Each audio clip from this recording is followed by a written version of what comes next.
truly, I think what's been happening is that you've been learning how to forgive yourself and past versions of yourself that didn't see how magnanimous. Okay, spirit, fine, great.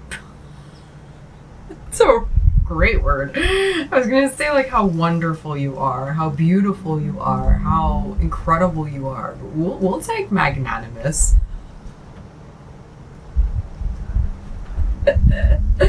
That's one that, like, I'm sorry, I'm kind of a word nerd, and I'm gonna look that up real quick. Definition, just so that we have it. Like,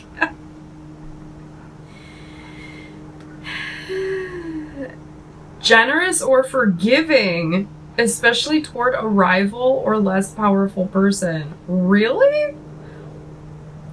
Generous or forgiving. Whoa! I'm so happy I just looked that up. What?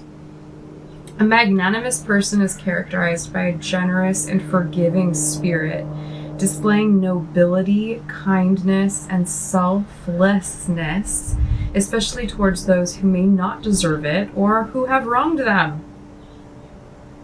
This person exhibits a great soul by rising above